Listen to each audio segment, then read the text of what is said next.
was a part of that audience. I was an impressionable teenager with a great interest in American politics and what was going on in the world, and I had my nose pressed up against the glass, metaphorically, of the screen that delivered to our working class living room images that had happened that day in distant places. It was, in many ways, a transforming experience because it expanded the universe occupied not only by those of us who live in rural America, but millions of others across the television landscape. We were witness in our own homes to the events that define our times: wars, political conventions, and elections, national tragedies, great social causes. The civil rights movement led by Dr. Martin Luther King never would have happened with the same speed it did without the place of network television news to bind together this country. The great moral cause of finally recognizing the desperate need to do something about racial inequality. Still, for all their illumination, these two planets, CBS Evening News and the NBC Night News, Chet and David, also had deep shadows where other forms of life were not nurtured. Racial issues were covered extensively, but gender issues were not. Indeed, very few women had any role in reporting or in producing the network news at the time. The race for space was a marquee event for those early network broadcasts, but the breathtaking advances that were taking place simultaneously in the health sciences were little noticed. In foreign news, there was a heavy reliance on Europe and the Middle East, but Asia, apart from Vietnam, there was little about the extraordinary political and economic evolution beginning to occur from Japan and Korea to Singapore, and China remained a curious but very closed society, and almost no reporting came out of it. At home, rock and roll was treated, if at all, in the evening news as a curiosity, and not as a transforming cultural event of the time. The changing role of the young, as represented by the largest, most vigorous generation in the history of mankind, the baby boomers, was little noticed outside of the political protest context. And it was a world, a prison, if you will, reflecting the interests of people who made those decisions, all of whom happened to be white middle-aged men from a common culture along the eastern seaboard. They were serious professionals of unquestioned integrity and intelligence, but they understandably reflected the sensibilities of their time and place. They were my role models and they were my mentors. After all, I aspired to be in their place and I shared their interest. As someone who expected to be a white middle-aged man myself one day, I was content to follow their lead as I set out on my own pilgrimage. Now, back to the future. If I were that same teenager in South Dakota, remember I made these remarks in 2001 at Harvard. I would have access to 3 full-throated networks, 3 full-time cable news channels and a local news channel as well, 2 financial news cable channels, 3 sports networks, a history channel, a biography channel, 2 cable channels broadcasting public policy discussions all day, every day, a wide-ranging public broadcasting system with its own evening news, and an award-winning documentary unit. I could watch the BBC News as well at 10 o'clock at night. With a keystroke, I could call up more than 150 websites devoted exclusively to news information. I could read the New York Times from my laptop at home before leaving for school. I could check out the box score for my high school team's basketball game in the local paper from the night before. And think of how that world has expanded since 2001. So one of our opening questions needs to be, which universe best serves the public and the place of journalism in a free society?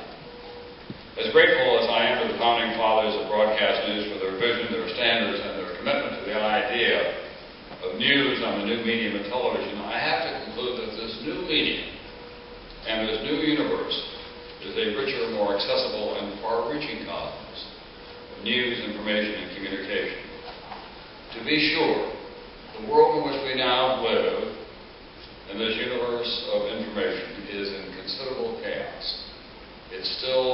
formative stages, imperfect in its many elements.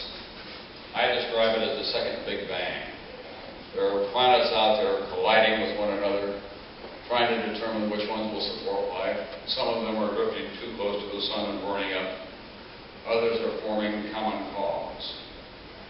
As we engage then in a process of review and definition, recommendation and implementation, some historic context is in order. First, the new universe is more egalitarian in every way than in the days when a handful of crust lords pursued their personal political agenda. William Randolph Hearst, Colonel Robert McCormick of the Chicago Tribune, the Chandlers of Los Angeles, Henry Luce at Time, Inc., were in journalism not just for public service, but for profit and the fulfillment of personal ideologies. Edward R. Murrow was an icon of those who followed him, but Walter Winchell was at least as persuasive, if not more so, to his audience, which was at least as large as Edward R. Murrow's, if not more so. We lived through the O.J. Simpson trial in our time and the funeral of Princess Diana, recently the funeral of Michael Jackson. The Lindbergh kidnapping trial, the Sam Shepard murder case, and the marriage of Wallace Simpson to the Duke of Windsor created the same climate of frenzy in those years. We may have known too much about Bill Clinton's sex life, but not enough about John Kennedy's. Sunday morning now has become a regular appointment for students of American politics and policy, well beyond what it was in the era when only Meet the Press was on for a half an hour with Face the Nation. Even as the quantitative expansion of the new universe is breathtaking in scope, it is the qualitative nature of this new reality that draws us to this occasion and others. Does it represent a step forward in the unending quest to know better the perils, the possibilities of the precious time that we have in this life? Or is it simply a retreat to the lowest common denominators of public interest and exploitation? Short answer, it is all of the above. Just as in Alice's restaurant you can find just about anything you want, the new viewer is empowered as never before to explore a wide range of interests to personally determine his or her daily informational needs and curiosities. But for that viewer and that reader, and for those of us on the other side of the screen or on the printing press, the old order of trust and credibility, integrity, and independence requires a constant and vigorous re-examination. It's especially true given the pressures of time and the meteor shower of information, real and imagined, in personal and professional lives. It is under assault every hour because of the simple fact the new order has a voracious appetite for something. Too often, anything to just fill the time. That, in turn, has led to what can only be described as mob journalism. It is not an entirely new phenomenon, the gathering of all the parts of the journalistic tribe around an event, manufactured or spontaneous. It is seldom, however, reporting in the classic sense.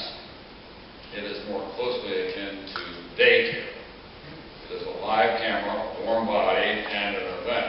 Any kind of an event, however banal, that may or may not lead to something meaningful or entertaining, preferably the latter. So 8 years after I made those remarks at Harvard, what questions remain? How do we begin to answer questions, especially when the business model of what we call the traditional media, newspapers and print, broadcast network news, weekly news magazines, and that condition is in such a perilous state? Let us begin with that as we work our way through truths and myths about the current and future place of journalism in a free society.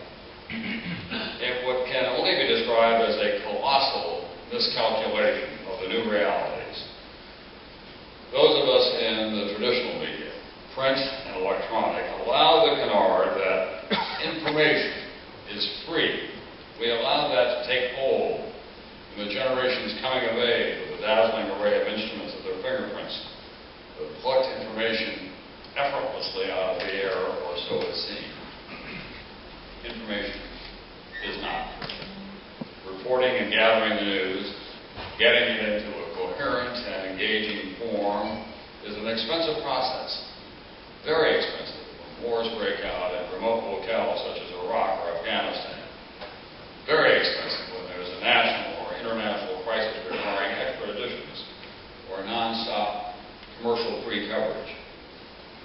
Myth number 2, journalism is dead in America. Journalism is not dead. The business of journalism is on life support, with the daily and long-form work of correspondents and editors, photographers, and graphic artists. That goes on every day, generally at a very high level of excellence and importance. I'm on 2 committees that judge journalistic competition. One of the committees takes a look at the work of young reporters, 35 and younger. The other one recognizes the long career, a body of work, those journalists who have become the foot soldiers of our profession. In both roles, I am annually seeing a wide range of stories and series that hit the highest marks of our profession. Long investigative pieces about the Bush administration's manipulation of the rules on torture. A lengthy series on global warming that ranged from the Arctic and Antarctica to the remote reaches of the undeveloped world. A brilliant narrative on the mind of an arsonist. Another on the victim of methamphetamines, that plague in rural America, and on and on. This was not just in 1 year. This has been year in and year out for a decade now. National Public Radio and its commitment to long series and important issues wherever they're affecting lives and societies has never been more popular in America.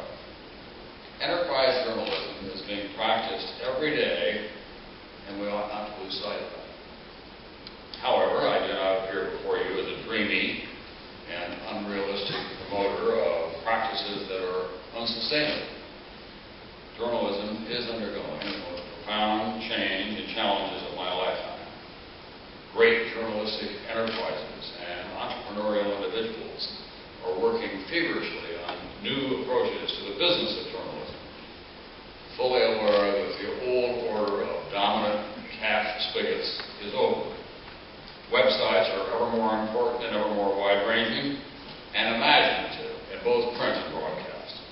Parent companies of print and electronic outlets are pushing the limits on sharing costs and content in an effort to reduce the expenses of covering the news and getting it in the form in which it is useful to you.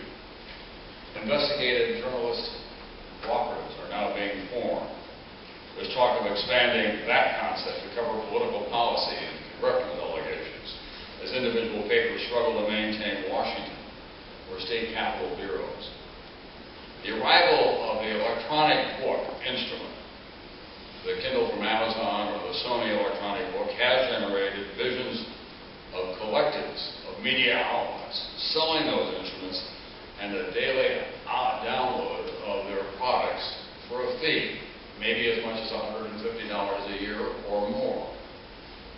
I wish I could say that I have for you a crystal ball and that I know how all this will turn out. I don't, and I don't. It is as perplexing a problem as I have encountered since someone once asked me how the television picture got from my studio to their home.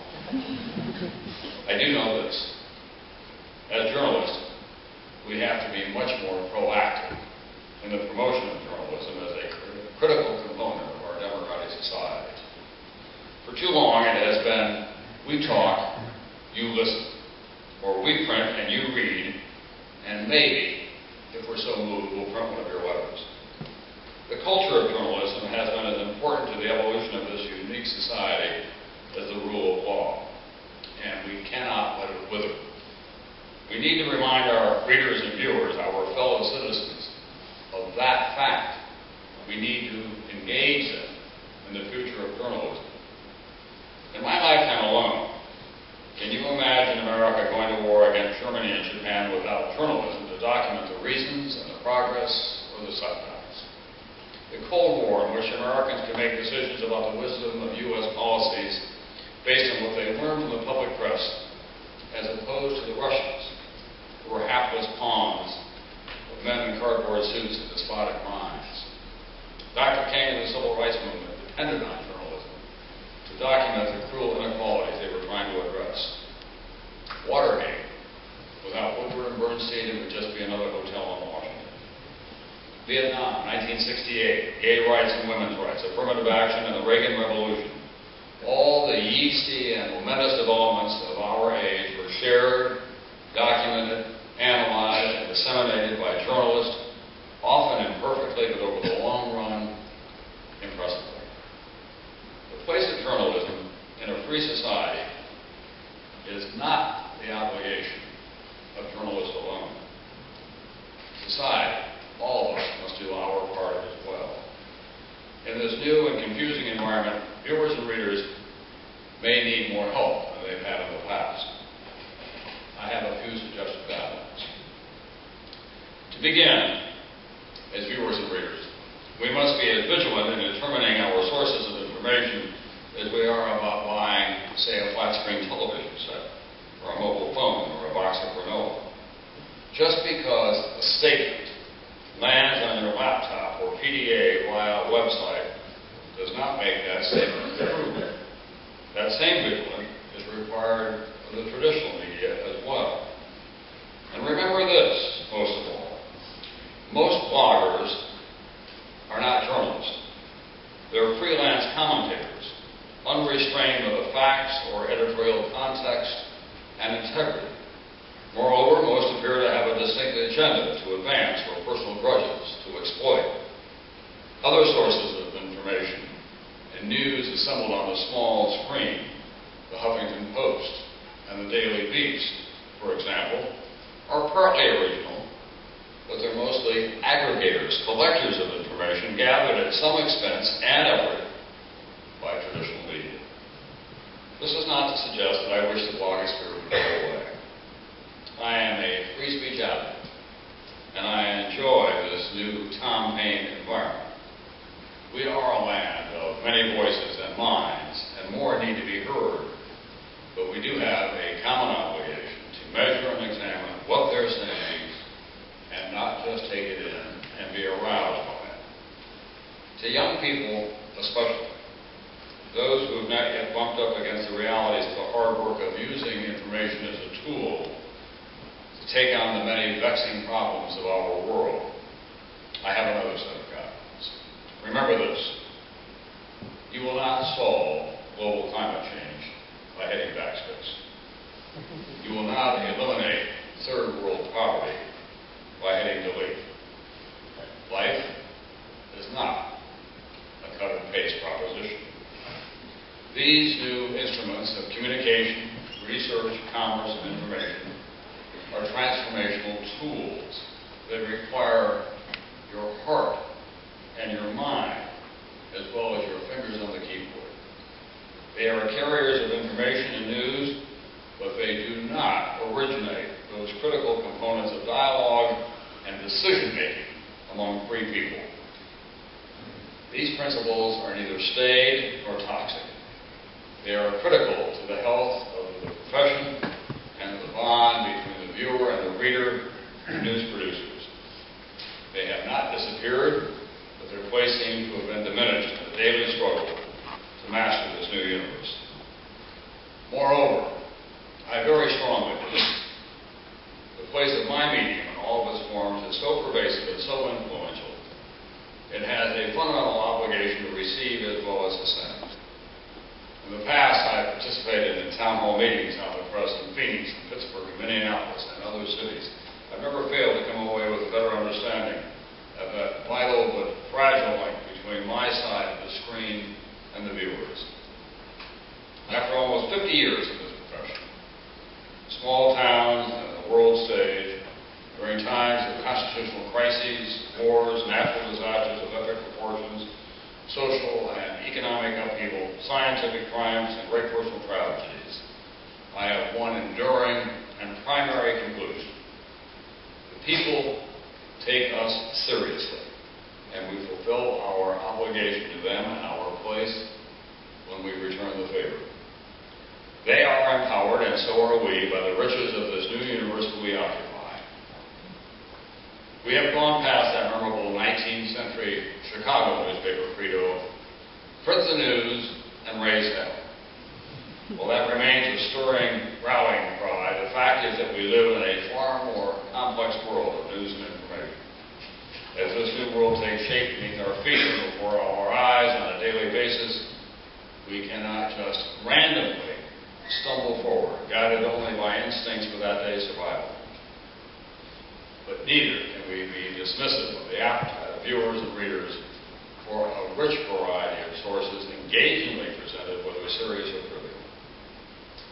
We owe it to ourselves, our calling, our time and place to raise to a higher station a constant and wide-ranging dialogue on the place and conduct of this profession that is so vital to a free people.